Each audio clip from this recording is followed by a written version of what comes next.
নমস্কার, আমি doctor Dibyendu Chakraborty, consultant physician. হ্যাঁ, তো আজকে যে বিষয়টা নিয়ে কথা বলবো সেটাকে বলে functional bowel disease. Functional bowel disease, এখন নামটা খুব ভারী হলেও রোগটা কিন্তু খুব কমন। কীরকম জিনিস ব্যাপারটা একটু উদাহরণ না দিলে ঠিক বোঝা যাবে না, কিন্তু জিনিসটা আমাদের বাঙালিদের মধ্যে, ভারতীয়দের মধ্যে, শুধু বাঙালি ভারতীয় কেন, এই আমাদের সাবকন্টিনেন্ট, ইন্ডিয়ান সাবকন্টিনেন্টে খুব কমন রোগ একটা, সেটাকে বলে ফাংশনাল বয়েল ডিজিজ। মানে কীরকম জিনিসটা, যেমন ধরুন পেটের সমস্যা। পেটে কি সমস্যা? পেটের হাজারো সমস্যা।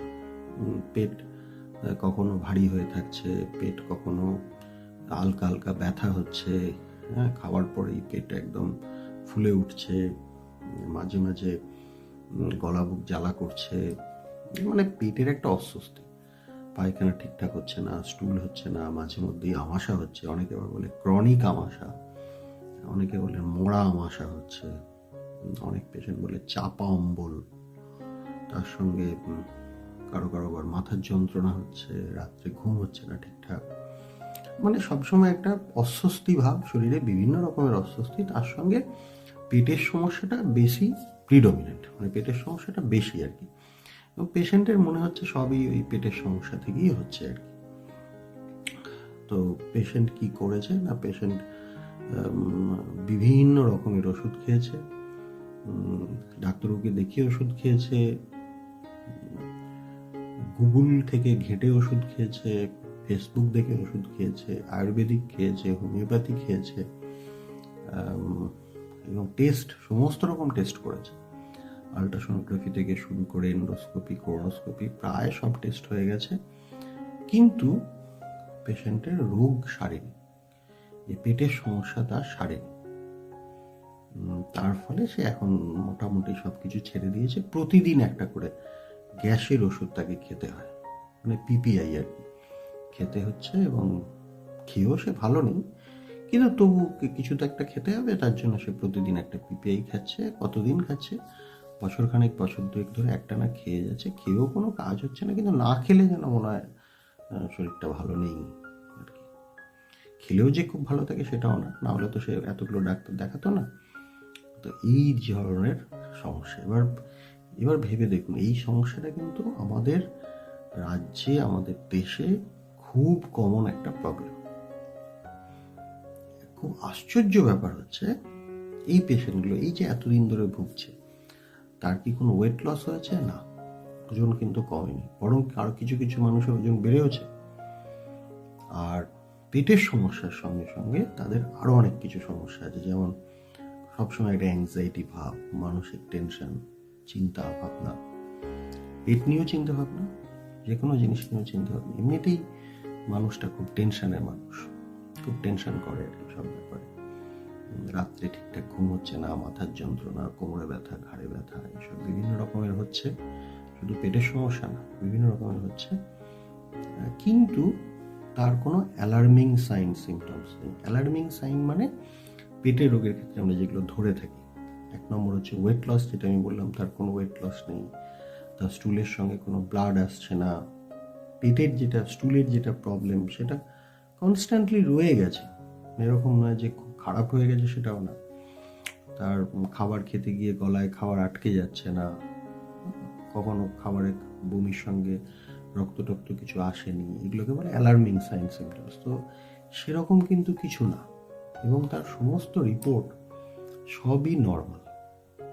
এই ধরনের রোগগুলোকে, পেটের সমস্যাগুলোকে আমরা বলি functional bowel disease. Functional bowel disease মানে কি, তার অ্যাকচুয়ালি অ্যানাটমিক্যাল কোনো প্রবলেম নেই পেটেতে, মানে তার না লিভারের প্রবলেম আছে, না তার কোনো স্পেসিফিক ডিজিজ আছে পেটের, সব ডিজিজ তার এক্সক্লুড করা হয়ে গেছে, মানে রিপোর্ট করে দেখা গেছে যে কোনোটাই নেই তার। তো এই ধরনের রোগগুলোকে আমরা বলে থাকি functional bowel disease. Functional bowel disease মানে হচ্ছে এটা অ্যাকচুয়ালি পেটের সমস্যা ঠিক না, এটা হচ্ছে পেটের মধ্যেকার যে নার্ভগুলো আছে, এবং আমাদের সারা শরীরে তো নার্ভ আছে। এখন নার্ভ মানে আবার সাধারণ মানুষ অনেকে আবার নার্ভের বাংলা করেন শিরা। শিরা কিন্তু আলাদা, শিরা হচ্ছে ভেন, নার্ভ মানে হচ্ছে স্নায়ু। স্নায়ু তো আমাদের সারা শরীরে আছে, পেটের ভিতরেতেও আছে, পেটের যে ইন্টেস্টাইনস মানে ক্ষুদ্রান্ত বৃহদ্রান্ত এইসব আর কি, তো মানে পেটের নাড়িভুড়ি এর মধ্যেও কিন্তু নার্ভ আছে। সেই নার্ভের কিন্তু সমস্যা। তো এই আমাদের সারা শরীরের সমস্ত নার্ভগুলোকে অ্যাকচুয়ালি নিয়ন্ত্রণ করে কি? নিয়ন্ত্রণ করে সেন্ট্রাল নার্ভাস সিস্টেম, সোজা বাংলায় বলতে গেলে ব্রেন এগুলোকে নিয়ন্ত্রণ করে। তাহলে এই রোগটা কোথায়? এই স্নায়ুর রোগ, পেটের মধ্যেকার যে স্নায়ু সেটার সমস্যা অথবা ব্রেনের সমস্যা, এই হচ্ছে ব্যাপার।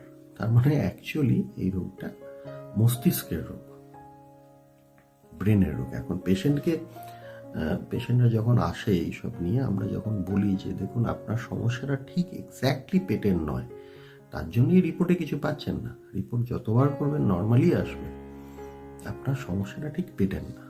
তখন পেশেন্টরা জিজ্ঞেস করেন ডাক্তারবাবু তাহলে সমস্যাটা কোথাকার? এবং তাকে যদি বলে সমস্যাটা আপনার ব্রেনের, তাহলে তিনি তো রণংদেহী হয়ে ওঠে। কারণ এতদিন ধরে আমি ভুগছি, আপনি এসে বলছেন যে মানে অহেতুক বলছেন যে এটা ব্রেনের রোগ। আপনি বলতে চাইছেন আমি পাগল না, কিন্তু এটা পেটের সমস্যা ঠিক না। পেটের ভিতরকার যে নার্ভগুলো আছে, সেই নার্ভগুলো সেন্সিটিভিটি বেড়ে গেছে। সেন্সিটিভিটি কিসের জন্য সেন্সিটিভিটি বেড়ে গেছে? অনেক কারণে সেন্সিটিভিটি বাড়ে। কিছু কিছু খাবার খেলে নার্ভগুলো হঠাৎ করে অতিরিক্ত সচল হয়ে ওঠে, তার জন্য প্রবলেম হতে পারে। তার সঙ্গে সব থেকে বেশি যেটা হচ্ছে, যেটার উপরে ডিপেন্ড করে সেটা হচ্ছে আমাদের মানসিক অবস্থা। এই আমাদের ব্রেন, আমাদের মানসিক চিন্তা ভাবনা, এর কিন্তু এফেক্ট পড়ে আমাদের পেটের উপরে।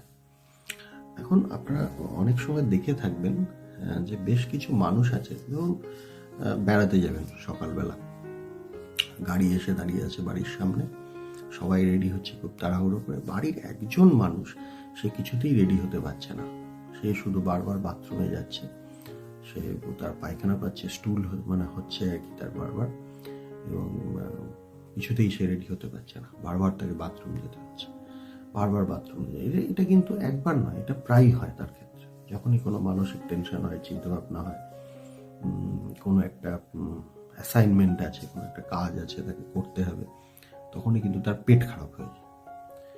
তার মানে কি, তার কি পেটের রোগ হয়ে গেল নাকি হঠাৎ করে? না, ব্যাপারটা তা না। ব্যাপার হচ্ছে এই যে ব্রেন তার চঞ্চল হয়ে উঠেছে। তা ব্রেন আমাদের পেটের নার্ভগুলোর উপরে এফেক্ট ফেলছে, তার ফলে তার পেটের সমস্যা তৈরি হচ্ছে। এটা হয়, এটা খুব কমন জিনিস। এবার ধরুন একটা মানুষের ব্রেন সবসময় এরকম চঞ্চল হয়ে আছে, কখনোই সে নর্মাল কাম অ্যান্ড কুল কন্ডিশনে আসছে না, তাহলে তার পেট তো কখনোই ভালো থাকবে না, তার পেটের সমস্যা হবেই, বিভিন্ন সময় বিভিন্ন রকমের পেটের প্রবলেম হবে। তার মানে হচ্ছে, এটাকে আমরা ডাক্তারি পরিভাষায় বলি ব্রেন গাট অ্যাক্সিস বলে একটা বস্তু আছে। ব্রেন গাট অ্যাক্সিস মানে আমাদের ব্রেন এবং পেট, এই দুটোর মধ্যে একটা সংযোগ আছে। এখন তো অনেক রিসার্চে বলছে যে পেটের মধ্যেও একটা ব্রেন আছে। তো যে ব্রেন গাট অ্যাক্সিস মানে আমার ব্রেন যদি ভালো থাকে, আমার মস্তিষ্ক যদি ভালো থাকে, আমার মন যদি ভালো থাকে, আমার পেটও ভালো থাকবে। আমার পেট যদি ভালো থাকে, আমার মাথাও ভালো থাকবে, মাথাও ভালো কাজ করবে। তো এটাকে বলে ব্রেন গাট অ্যাক্সিস। দেখবেন অনেক বাচ্চা ছেলে পরীক্ষা দিতে গিয়ে যাওয়ার আগে বমি করে, মনে হয় যে পেটের সমস্যা হয়ে গেছে। অ্যাকচুয়ালি কিন্তু তা না, ব্যাপারটা হচ্ছে মানসিক টেনশন। তখন আমরা বুঝতে পারি ব্যাপারটা খুব ভালোভাবে, সাধারণ মানুষের বুঝতে পারে যে মানসিক টেনশন হলে এর পেটের সমস্যা শুরু হয়েছে। তো এই রোগটাও ঠিক তাই। অ্যাকচুয়ালি তার সমস্যাটা পেটের শুধু না, তার জন্য আপনি আল্ট্রাসোনোগ্রাফি করছেন, এন্ডোস্কোপি করছেন, ক্লোনোস্কোপি করছেন।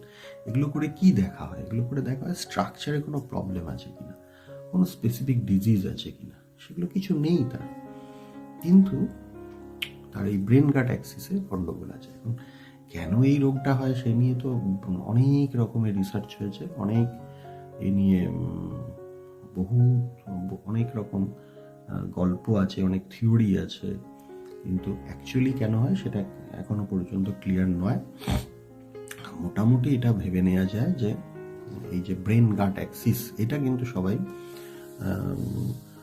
সমস্ত যারা রিসার্চার তাদের মধ্যে একটা জিনিস সবাই একটা জায়গায় এসে কনক্লুশন দাঁড়িয়েছে যে এটার সঙ্গে মানসিক অবস্থার, পেটের সমস্যা এই যেটা হয় এর সঙ্গে মানসিক অবস্থার একটা সম্পর্ক আছে। তো এই ক্ষেত্রে তাহলে ট্রিটমেন্ট কি?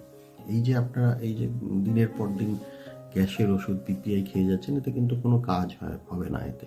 এবং উল্টে এই যে দীর্ঘদিন ধরে পিপিআই খাচ্ছেন এর সাইড এফেক্টে কিন্তু ভুগবেন। কি সাইড এফেক্ট? দীর্ঘদিন ধরে যে পিপিআই যদি আমি খাই, মানে ওই গ্যাসের ওষুধ যেগুলো আর কি, প্যান্টোপ্রাজল, ওমেপ্রাজল, ল্যান্সোপ্রাজল, এসোমেপ্রাজল, এইসব যেগুলো আপনারা সব ডিএসআর ডি এইসব দিয়ে নাম দিয়ে খান, সেগুলো দীর্ঘদিন ধরে খেলে কি হবে? দীর্ঘদিন ধরে যদি খান পেটের মধ্যে অনেক সমস্যা হয়। আমাদের পেটে তো একটা নর্মাল অ্যাসিডিটি থাকে, পেটের ভিতরে অ্যাসিড থাকে কিন্তু হাইড্রোক্লোরিক অ্যাসিড, যেটা খাবারকে হজম করতে সাহায্য করে। তো আপনি যদি দীর্ঘদিন ধরে ওই অ্যাসিড সাপ্রেশন ওষুধগুলো খেয়ে যান, তাহলে কি হবে? পেটের সেই অ্যাসিডিটিটা, ন্যাচারাল যে অ্যাসিডিটি, সেটাই নষ্ট হয়ে যাবে। তার ফলে কি হবে? খাবার হজম হবে না আপনার। যে সমস্যাটার জন্য আপনি খাচ্ছেন ওষুধটা, তাতেই কাজ হবে। অনেকের ক্ষেত্রে কনস্টিপেশন হয় এপিপিআই খাওয়ার জন্য, অনেকের ক্ষেত্রে ডায়রিয়া হয়।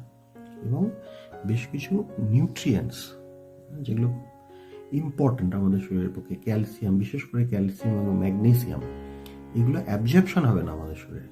তার ফলে ক্যালসিয়াম ডেফিসিয়েন্সি হবে, ম্যাগনেসিয়াম ডেফিসিয়েন্সি হবে। ক্যালসিয়াম ডেফিসিয়েন্সি হলে হাড়গুলো নরম হবে, দাঁত নষ্ট হয়ে যাবে, কোমরে পিঠে ঘাড়ে ব্যথা হবে। ম্যাগনেসিয়াম ডেফিসিয়েন্সি হলে মাসেল ক্র্যাম্পিং হবে, ব্রেন ঠিকঠাক কাজ করবে না, অনেক রকমের সমস্যা হবে। তখন আমাদের মনে হবে, যখন গা হাত পা ব্যথা যন্ত্রণা শুরু হয়েছে, তখন আবার আমাদের মনে হবে যে আমার আবার বেশি করে গ্যাস হচ্ছে। অনেক মানুষই ভাবেন যে কোমরে ব্যথা, ঘাড়ে ব্যথা এইসব গ্যাস থেকে হয়, তো আরো বেশি করে গ্যাসের ওষুধ খেতে শুরু করেছে। মানে একটা করে খেতেন প্যান্টোপ্রাজল, এখন সে 2টো করে খেতে শুরু করলো, তাতে সমস্যা উল্টে বাড়লো। কাজে দীর্ঘদিন ধরে গ্যাসের ওষুধ খাওয়াটা এই রোগের চিকিৎসা না। এই রোগের জন্য চিকিৎসাটা কিন্তু খুব সহজ না, যেহেতু এই রোগের অ্যাকচুয়াল কারণ আমরা এখনো জানি না। যেগুলো করা হয় সেক্ষেত্রে প্রথমত ডিজিজটা সম্পর্কে জানতে হয়, এই রোগটা কি। কিছু কিছু খাওয়ার ক্ষেত্রে বিধিনিষেধ থাকে, অনেকের ক্ষেত্রে যেমন আঠা ময়দা খেলে সমস্যা হয়, সেগুলো বারণ করা হয়। দুধ জাতীয় জিনিস খেলে অনেকের প্রবলেম হয়, শাক খেলে সমস্যা হয়, সেগুলো তাদেরকে বারণ করে দেওয়া হয়, যেগুলো খাবেন না। কিছু স্পেসিফিক মানে ডায়েট প্ল্যান দেওয়া হয় তাদেরকে, প্রথম কথা। 2 নম্বর হচ্ছে মানসিক টেনশন কমানোর জন্য পেশেন্টকে নিজেকে চেষ্টা করতে হয়। কিছু থেরাপি আছে, কগনিটিভ থেরাপি বলে সেগুলোকে, সেগুলো করা হয়। মেডিটেশন করতে বলা হয়। হ্যাঁ, মানসিক টেনশন যেসব জায়গায় আছে সেখান থেকে একটু সরে আসতে বলা হয়। তার সঙ্গে তাকে কিছু ওষুধ দেওয়া হয়, যে ওষুধগুলো অনেক ক্ষেত্রেই ডিপ্রেশন কমানোর ওষুধ, বা অ্যানজিওলাইটিক মানে অ্যাংজাইটি কমানোর ওষুধ। এগুলো অনেক বেশ কিছু ওষুধগুলো খেলে ঘুম ভাব হয়, ঘুম হয়। অনেক সময় পেশেন্টরা তার জন্য কিছুদিন খেয়ে বন্ধ করে দেয়, তাতে রোগের সুরাহা হয় না। তো এটাকে বলে ফাংশনাল বায়োল ডিজিজ। তো ফাংশনাল বায়োল ডিজিজ খুব কমন একটা রোগ, কিন্তু আমরা অনেকেই রোগটা সম্পর্কে জানি না। রোগটা সম্পর্কে জানা উচিত। এটা শুধু কনভেনশনাল যে গ্যাসের ওষুধ খেয়ে কিন্তু সারে না, এবং বারবার বিভিন্ন রকম ডাক্তার পরিবর্তন করে দেখানো, একই রিপোর্ট বারবার করেও কিছু লাভ হয় না। এর জন্য স্পেসিফিক ট্রিটমেন্ট আছে, স্পেসিফিক থেরাপি আছে, সেগুলো জানতে হয় এবং ডাক্তারবাবুর পরামর্শ নিতে হয়। কখনোই যে কোনো রকমের ওষুধ আমি আমার পরামর্শ অনুযায়ী, আমি আমার নিজের পরামর্শ অনুযায়ী খেতে পারি না। সেটা ডাক্তারবাবুর পরামর্শ অনুযায়ী খাওয়া উচিত, এবং বিশেষ করে যদি সেটা আমাকে লং টার্মে খেতে হয়। ঠিক আছে, তো এই হচ্ছে ব্যাপার। তো ফাংশনাল বায়োল ডিজিজ একটা কমন ডিজিজ, এবং কিন্তু এটা মাথায় রাখতে হবে যে এটা কিন্তু খুব খারাপ রোগ না। খারাপ রোগ মানে এর থেকে যে মানে কেউ মারা যাবে, মানে লাইফ থ্রেটেনিং ডিজিজ যেগুলোকে বলি, সেটা কিন্তু না। তো কারণ এটা ডায়াগনোসিস করতে গেলে, ফাংশনাল বায়োল ডিজিজ হয়েছে এটা ডায়াগনোসিস করতে গেলে ডাক্তাররা আগে দেখে নেন যে পেশেন্টের সত্যিই সিরিয়াস কিছু হয়েছে কিনা।